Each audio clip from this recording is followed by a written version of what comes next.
Muito bem, nós estamos voltando aqui através da Rádio Mirandiba para um momento com Deus. Esse é o momento que nós entramos na programação especial aqui agora para fazer uma entrevistazinha, um bate-papo com você que está aí nos acompanhando através da Rádio Mirandiba e também das plataformas digitais aqui da nossa rádio. Estamos aqui recebendo o nosso pastor Ronaldo, que já esteve aqui com a gente outro tempo e fez um trabalho excelente aqui em Mirandiba, também Tupanaci e outras regiões, Carnaubira da Penha e outras regiões também. Então, graças a Deus, pela vida do pastor Ronaldo, pastor missionário Eraquim, que está aqui com a gente, Eliaquim, não é? Edinaldo está aqui com a gente também, de Carnaubira da Penha, Jairo. Então nós vamos bater esse papo. Graça e paz, pastor. Prazer em recebê-lo aqui de volta a Mirandiba. Graça e paz, é um prazer. Dessa vez nos hospedamos mais ali em Carnaubira, na casa do irmão Edinaldo, na tribo Quixaba. E estamos aqui para rever os irmãos, dar um abraço. Estamos aí. Muito bem. Missionário Graça e Paz, muito bem-vindo também ao estudo da nossa rádio. E fique à vontade para saudar os nossos irmãos que nos acompanham através da Rádio Mirandiba. Boa tarde, meus irmãos, queridos ouvintes, é um prazer estar aqui. Eu gosto demais dessa região porque eu sempre digo que a gente aprende muito, a gente pensa que vai trazer algo e é o contrário, a gente sempre sai edificado, revendo os irmãos e aprendendo com eles, que isso é muito maravilhoso, saber que os irmãos têm uma grande sabedoria às vezes para nos transmitir. Nós que dizemos que moramos na grande cidade grande, né?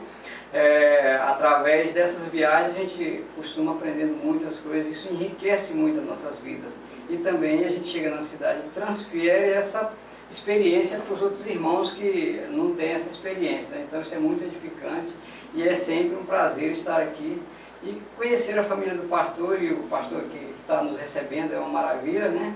A gente saber que tem pessoas que lembram da gente e se importam em nos acolher para nos dar um conforto melhor. Isso é muito importante. E é um prazer estar aqui falando com os irmãos. Amém? Muito bem, o irmão é natural de onde mesmo? Qual cidade? Eu sou de Belo Horizonte, né? Capital, gosto de sempre vir para o Nordeste e viajo também no interior de Minas Gerais, que é um estado muito grande, né? Que é Belo Horizonte, cuja é a capital. Então a gente faz viagens em Minas Gerais e no sertão também do Brasil aí, que é Paraíba. Aqui nós estamos em Pernambuco, né? Onde a cidade é Mirandiba, então a gente gosta sempre de estar viajando para o estado de cá para também poder fortalecer os irmãos, né? Que isso é muito importante. Muito bem. BH, né? Terra boa, abençoada. Pastor Ronaldo, conta aí umas experiências para nós também, para os ouvintes. E o senhor também é natural lá de BH? Eu sou natural de BH. O Eliaquim já está lá, tem quase 30 anos, ele é natural de Maranhão. Ele é maranhense, cidade de Rosário, já estive lá com ele, é maravilhoso. Bom, eu sou de Belo Horizonte, né? Natural de Belo Horizonte, tenho 20 anos aí na caminhada cristã com Jesus, né? Eu era uma pessoa que não acreditava em Deus. Era um ateu? Eu era. Daquele ateu que nem discutia ateísmo, porque o ateísmo hoje ele é uma religião, né? Então as pessoas tentam nos converter ao ateísmo, tentando provar que Deus não existe, teoria da evolução. Então hoje o ateísmo ele é visto como uma religião. Eu era cético a tudo, eu não acreditava em Deus, no diabo, eu não tinha essa preocupação com a criação. Fui criado, eu achava que se eu morresse, amanhã fazia um dia, não estava nem aí para nada. E aí eu tive uma queda da uma moto, né? Fraturei a espinha da tíbia, que é um nervo que faz a nossa perna dobrar. E fui para casa da minha irmã, que já era cristã evangélica. E ali eu fiquei por uma semana, porque o médico falou que se fizesse a cirurgia de maneira urgente, que eu caí no sábado, fui atendido no pronto-socorro e voltei na segunda-feira. Minha perna estava infeccionada, inchada, que iria cortar e amputar minha perna fora. Eu voltei para casa da minha irmã, para ter os períodos de fazer os curativos até a perna sarar, e ali eu fiz um desafio com Deus. Falei com Deus assim, ó, só você existe, e se a Bíblia é a verdade, cura a minha perna, que eu vou para a igreja te servir. Eu recebi a oração de um pastor, que chama Guaraciaba, lá em Minas Gerais tem uma pinga com esse nome, a gente acaba brincando com ele depois, né, de uma pastora, e eu voltei no médico, e quando eu voltei no médico eu pedi um outro raio-x, ele pegou meu raio-x, colocou na luzinha lá, tá quebrado, dava para ver até o nervo partido e tal, e falou, esse tendão não cola de novo, não adianta, tem que colocar platina. Eu falei, me dá outro pedido para tirar um raio-x. Aí ele me deu, quando eu caminhava em direção à sala do raio-x, eu olhei para cima e falei, eu quero ver se você tem poder mesmo. E aí eu voltei com o raio-x. Isso foi um desafiou Deus nesse momento? Desafiei Deus. Eu fiz um desafio com Deus. E quando esse médico pegou meu raio-x que colocou na luz, ele deu um grito. O que você fez aí? Você benzeu? Eu falei, não, foi Jesus. E entrei na sala, que eu tive que esperar na recepção. Ele falou assim, o que eu vou fazer agora? Não está quebrado. Eu falei, o senhor não vai fazer nada. Deus fez. Ele, o que aconteceu? Eu falei, o senhor tem que ler a Bíblia. Mas eu mesmo não sabia João 3,16. Eu não sabia nada. E naquele momento ali eu falei, meu Deus, Deus existe, minha vida vai ter que mudar. Fui para casa, no outro dia, foi uma segunda-feira, 15 de setembro, no dia 16 eu acordei, minha perna ainda estava inchada, doendo, imobilizada, eu virei de lado e comecei a orar. Quando eu comecei a orar e falar com Deus, eu comecei a chorar e senti o amor de Deus. Então eu até falo que naquele momento eu acredito que eu nasci de novo. Foi a sua conversão ali? Foi a minha conversão. A conversão não foi nem pelo milagre, mas foi no outro dia, no refletir como Deus me amou, como Deus me ama, o que Jesus fez por mim, né? E como que Deus, Ele provou para mim que eu não precisava fazer isso. Aí a partir daquele momento eu passei a ler a Bíblia, eu passei a me relacionar com Deus, a orar, passei a ir numa igreja cristã, evangélica, e comecei a contar para todo mundo o que Deus fez na minha vida e o que Deus queria fazer na vida de todos. Então eu tenho 20 anos nessa caminhada aí, né? Isso é uma das histórias que eu gosto de iniciar nos meus bate-papos falando. Por que eu falo de Deus? Por que eu acredito em Deus? Em que a minha fé está baseada? Então hoje a minha fé está baseada num milagre pessoal que eu recebi, que através disso eu vi o amor de Deus e eu tenho plena convicção que a Bíblia é a verdade, porque está dentro desse pacote que eu desafiei Deus. Muito bem. A partir desse momento já foi impactada a sua vida, já se comprometeu a aprender a Bíblia e ensinar para se envolver já com missões, ou ainda teve um tempo de... Em ler a Bíblia e aprender foi de forma imediata, pastor Inácio. No outro dia eu já comecei a orar, eu comecei a ler a Bíblia, tem até um livro que chama Seitas e Heresias, do pastor Toninho, da Igreja Presbiteriana de Contagem. Na época ele era da igreja, ele tinha um projeto em Belo Horizonte, chamava Cidade Voadora, que era um projeto interdenominacional. Ele tinha um culto na segunda-feira no centro de Belo Horizonte com jovens. E aí era tudo quanto é tipo de pessoas de várias denominações.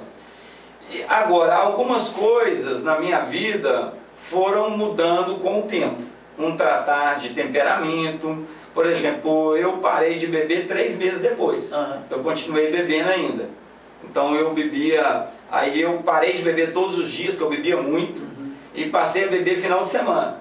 Aí no final de semana eu bebi ainda. Até um dia que o Espírito Santo falou algo comigo sobre a questão da bebida. Né? E aí eu fui e fiz um voto com Deus. A partir de hoje eu não bebo mais. Aí eu parei de beber. Mas outras coisas, Deus foi mudando a minha vida, né? A gente até fala com as pessoas sobre isso, porque tem gente que acha que a pessoa se converteu hoje e amanhã ela já não erra mais, não comete nenhum erro. Eu até hoje cometo erros. É um processo, né? É um processo. Eu estou com 20 anos, agora que eu estou me tornando um homem mais calmo. A maturidade, né? A maturidade. A barba branca, os meninos já falam assim, você tem cara de vô já. Então esse vô nervoso não dá, né? Vô é brincalhão, vô é tranquilo. Mas na sua época, já passava por um discipulado e tudo mais? Sim. logo que eu me converti, tive que ficar em casa 40 dias por causa da perna, o médico me proibiu de pôr o pé no chão. Depois eu fui vendo que era tudo proposta de Deus para me afastar das minhas companhias que não eram boas companhias. Aí eu fiquei esses 40 dias em casa lendo a Bíblia, e aí eu lia muito. Nesses 40 dias eu praticamente já tinha lido o Novo Testamento todo, já tinha lido o livro Seitas e Heresias, já tinha lido outros livros, assistia várias pregações. Na época o Silas Malafaia estava bombando, né? A gente estava sempre ali assistindo as pregações do Silas Malafaia, e logo que eu pude começar a andar, eu já procurei o que a gente tinha lá em Belo Horizonte, que era um movimento, né, que era de células. Então hoje eu aprendi, pode ser célula, culto no lar, casa de paz, tem vários nomes, né, que se dá. Então eu já logo procurei um grupo pequeno, porque eu falei assim, não, eu preciso aprender da Bíblia. E lá eu encontrei o Geraldo e a Vera, um casal assim fantástico, que fez grande diferença na minha vida.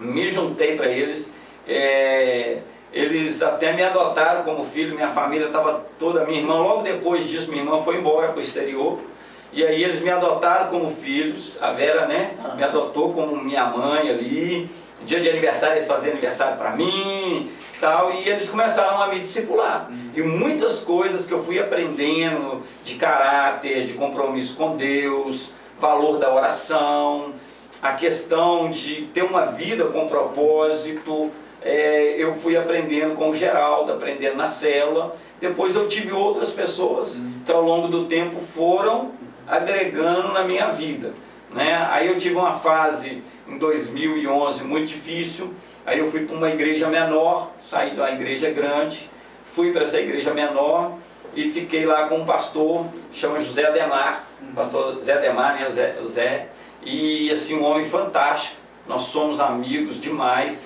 e ele também me ensinou muito, agregou muito na minha vida. Fiquei com ele 7 anos caminhando, aí ia para lá, aquele acompanhamento, aquele bate-papo, e a gente foi aprendendo. Então o discipulado até hoje eu tenho. Hoje eu estou na 8ª Presbiteriana, pastor Jeremias Pereira, e eu tenho alguns pastores lá, pastor Gidiel, pastor Luiz Nassif, que a gente me acompanha mais de perto. Então a questão do discipulado e do acompanhamento, até hoje a gente tem pessoas referências para nós estarmos buscando, para que eu possa estar buscando e me orientando. Muito bem. E quando foi que o senhor botou, a primeira vez que botou o pé na estrada para fazer missões, como foi a sua experiência?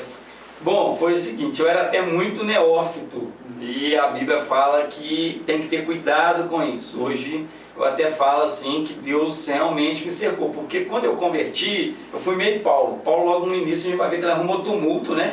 Aí os caras já mandou ele embora. Mas o que aconteceu? Eu tive essa experiência com Deus em 2000, setembro de 2000, batizei no dia 31 de dezembro de 2000, na virada do ano a minha igreja fez o batismo, que era a Batista da Lagoinha, que eu congregava. Depois eu fiz no ano de 2001, eu fiz um curso de líder, me capacitando para liderar. No ano de 2002, eu já liderava a célula e acompanhava o Geraldo, que era supervisor, supervisionar. Só que eu já tinha essa questão de evangelizar. Eu fazia coisa que todo mundo falava assim, cara, você não pode fazer isso. Eu saía do culto da mocidade, ia para o monte orar, saía do monte 1h da manhã, ia para os botecos, onde os meus amigos frequentavam, evangelizar até 5, 6 da manhã. Virava à noite com eles ali, batendo papo, conversando. Alguns deles se converteram, muitos da região. Hoje nós temos amigos que nós éramos da época da bagunça junto, que congregam na minha igreja. Então eu já tinha essa pegada. Aí em 2003 eu fui para o seminário, até que o Eliakim informou, bacharel em missões lá, que é o Cristo para as Nações, do pastor Gary Haynes. E lá eu recebi um convite do Tio Pedro, da Jocum, junto com os demais alunos, para ir para Ouro Preto evangelizar no carnaval. Eita, e eu tinha visto um ano antes uma reportagem distorcida, né? Distorcida sobre evangelismo no carnaval. Crente no carnaval pulando, eu falei, esses caras estão desviados, esses caras tá doido, porque crente no carnaval, com bloco de carnaval, como é que é isso? Aí eu chego no seminário, o o líder está lá. Eu falei, eu vou lá para mim ver esse negócio. Pois é. Vou ver. Fui, pastor. Fui, no primeiro dia à noite, resumindo, primeiro panfleto que eu dei, o cara embrulhou, jogou na minha cara e falou, eu quero ir para o inferno. Eu falei, meu Deus do céu, o que é isso? Aí saímos andando assim, tinha 5 jovens sentados no chão, o rapaz que estava comigo liderando e as moças entraram na padaria para ir no banheiro, e eu fui lá panfletar esses 5 jovens. E aí eles começaram a me perguntar, por que tem muita igreja? Aí eu fui falar sobre denominação, isso e aquilo, por que tem que dar o dízimo? Aí eu falei com eles de toda uma estrutura que a igreja tem, que precisa de recursos, dos pastores de tempo integral, eu fui explicando. Aí eles falaram assim, mas o carnaval não é de Deus não? Eu falei, rapaz, e Deus me deu uma sabedoria na hora, que não é minha, é de Deus, de eu virar e apontar. Falei, olha ali aqueles caras brigando ali, ferveram na briga na nossa frente. Aí a polícia chegou e desceu o pau em todo mundo. Falei, olha ali. Aí logo depois passou uns homens seminus. Falei, olha aquilo ali. Aí depois passaram as meninas praticamente peladas também. Falei, olha aquilo ali. Aí depois passou um cara cambaleando de tão tonto. Olha ali. Aí daí a pouco um xingou o outro lá com palavrão e queria começar um tumulto. Falei, rapaz, essas cenas todas que nós vimos ao vivo aqui, você acha que isso aí é de Deus? Aí eles, não. Falei, o que você vê aqui nessa festa que é de Deus? Ele falou assim, nada. Falei, então, o carnaval não é de Deus. A festa em si, hoje eu amadureci para falar que a festa em si, ela não é ruim, mas o que se faz nela é. Pois é. Então o problema não é a festa. O problema é o que a festa promove, o que a festa incentiva. Falei, qual que é o incentivo do carnaval? Quando você fala de carnaval, já vem na sua cabeça o quê? Ficar com várias mulheres, as mulheres ficar com vários homens, beber até cair, usar droga. É esses 3 coisas. Pois é. Não vem falar que você vem divertir, simplesmente para bater papo, que não é isso. O cara vai para o carnaval porque ele quer pegar a mulher vai para o carnaval porque ela quer pegar homem, e o cara vai para o carnaval para beber e para usar droga, a sua maioria, ou as mulheres também. Então, muitas das vezes o cara não vai beber nem usar droga, mas ele quer arrumar uma mulher, ele quer ficar com várias mulheres. Então a festa incentiva nisso. Eles levantaram, pastor Inácio, falou assim, rapaz, eu no quarto da minha casa eu sempre busco Deus. Falei assim, Deus veio hoje no carnaval falar com vocês. Nós oramos, eles eram de Campinas, estavam em Ouro Preto, Minas Gerais. Falou assim, nós vamos embora para casa e nós vamos buscar Deus, porque realmente carnaval não é de Deus. Então, aí ali, quando eu voltei de Ouro Preto com um sentimento assim, Deus quer que vá para a rua, porque tem gente na rua que não conhece Deus, não vai entrar numa igreja porque é preconceituoso, não vai entrar numa igreja evangélica para ouvir a palavra. Então nós temos que ir para a rua. Voltei, houve uma situação, nós montamos um grupo de evangelismo lá das células, dos líderes de células, comecei a liderar lá, no Cristo para as Nações me envolvi no Ministério de Evangelismo, que lá tinha os ministérios, já me envolvi no Ministério de Evangelismo. Quando foi no final do ano, de 2003, eu fiz um impacto, liderei um impacto pelo Cristo para as Nações, numa cidade vizinha. O pessoal me convidou a ir para o Rio de Janeiro, levar uma equipe no Rio de Janeiro. Aí foi minha primeira viagem. Janeiro de 2004, eu fiz a minha primeira viagem missionária para o Jardim Peró, no Rio de Janeiro, levando 100 pessoas. Maravilha, tá bem. Aí ali iniciou. E quando foi em 2006, aí eu fiz outras viagens, 2005 fizemos outras viagens. Fizemos a primeira viagem evangelística do Cristo para as Nações no interior de Minas Gerais, eu ajudei a organizar. Em 2006 a gente começou a Missão Kadosh, que nós tivemos aqui. 2007, primeiro ano que eu vim para o sertão, todo meio do ano, e daí para lá estamos até hoje aí, firme aí. Deus mantendo, dando essa graça de continuar nessa caminhada. Maravilha, Deus é maravilhoso. É um chamado? Eu falo que não foi um chamado. Foi uma eis-me aqui. Eu acredito no chamado. A palavra fala que Deus chama uns, mas eu acredito que Deus, quando alguém fala assim, eis-me aqui, Senhor, estou à disposição, tem isso para fazer. Eu não me intitulo um evangelista. Já viu um cara que é evangelista e não intitula evangelista? eu me identifico num outro ministério, num outro chamado.